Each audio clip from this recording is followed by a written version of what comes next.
we were on the phone for about 45 minutes or so. She actually took the time to not only go through my entire medical record over the last 3 or 4 years, but asked me a bunch of questions as well. It was almost like an investigation. And you know, shout out to Dr. Divine. Like, she's the reason why I am where I am without having any serious medical intervention.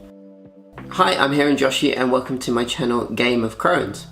Today we'll be talking about my journey with Crohn's disease and how spotted early signs when I was younger, and how my journey through the NHS and through bouncing around GP hospital finally resulted in getting a diagnosis. And then I'll be talking about how I identified my triggers and worked on a sort of holistic approach to basically manage both my Crohn's disease and well-being. So upon reflection, I had definitely symptoms when I was younger around Crohn's, but I didn't realise it at the time. So examples are when I was 8 years old. I remember this, like, for a long period, it was about like 4 or 5 months. Every time I'd have dinner, I'd always feel like pain in my abdomen, and then my abdomen would come out quite a lot, and I'd just be in pain for hours. I always used to go and lay in bed after dinner. And obviously, from an Indian household, the food we'd eat probably triggered, some kind of issues around my digestive system. But the real wake-up call was back in the end of 2018, where I was going through a stressful period with like relationships and work and family. So they're all three sort of important pillars in anyone's life. And I ended up dropping 8 kilos in weight. So I went from 70 kilograms at the time to 62 in the space of about 3.5 weeks.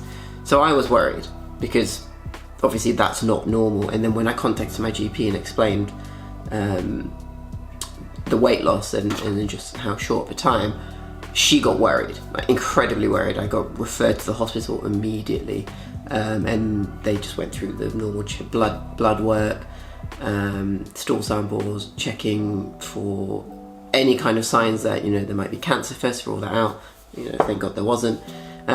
After they ruled out the serious kind of, the urgency started to drop, and I was bounced around for like 3 years where I knew something was up with me, but I guess it's just hard for IBD to be fully pinned down. You have to go through lots and lots and lots of tests.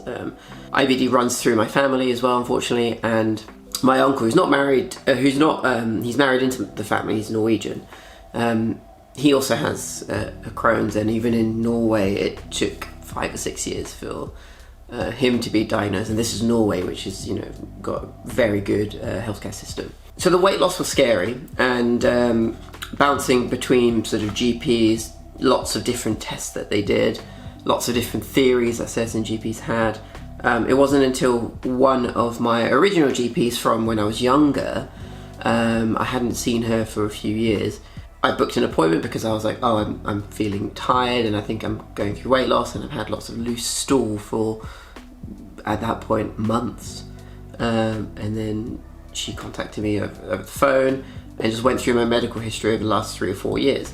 And she was incredibly helpful. She's the reason why I was diagnosed, because she spotted from those 3 years where I was bouncing between GP and hospital multiple different test results that were of concern, not concern in an urgent way, but some concern to show that there is something wrong. We were on the phone for about 45 minutes or so. She actually took the time to not only go through my entire medical record over the last 3 or 4 years, but asked me a bunch of questions as well. It was almost like an investigation. And credit to, shout out to Dr. Divine. Like, she's the reason why I am where I am without having any serious medical intervention. So then I was sent from the GP to hospital.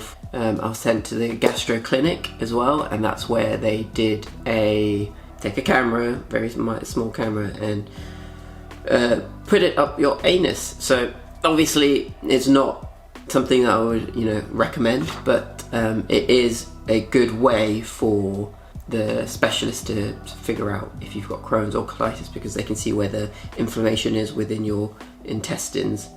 And then I didn't want to go under. So you do have the option to have general anaesthetic, so you go under. I didn't want to do that because I had a football game to watch, so I didn't want to be in hospital for too long. So went in, no pain medication, camera at my ass, and watched the whole thing on 4K TV as well. So like, not something that I would recommend on Netflix, but like it was interesting to see what the issues are within my body.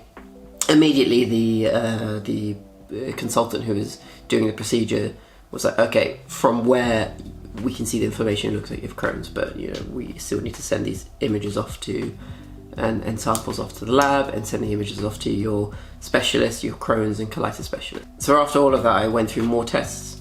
These were around my stool, and just to see the level of inflammation. And because my numbers were high, so they test your calprotectin levels, which is a way to look at the amount of inflammation in your body.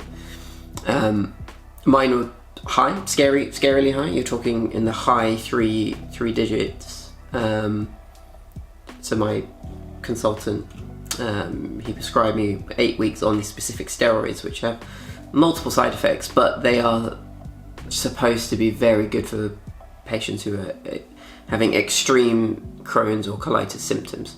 So I went on that for 8 weeks, but I knew, because I have other friends who have colitis, that I didn't want to be on medication for either prolonged period of time or forever. I have a friend who she has been on medication daily since the age of 11. So I knew if I could, I didn't want that.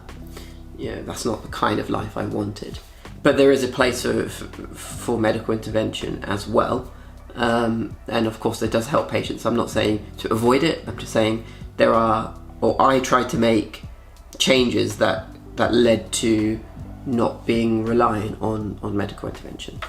So after I was diagnosed in 2021 and had my medication at the end of 2021, I spent 2022 and 2023 just learning about myself, learning about what triggers my Crohn's, learning about nutrition, learning about, or relearning fitness, because I've been exercising since, gym, sports, since early age. I've been gymming since I was 17.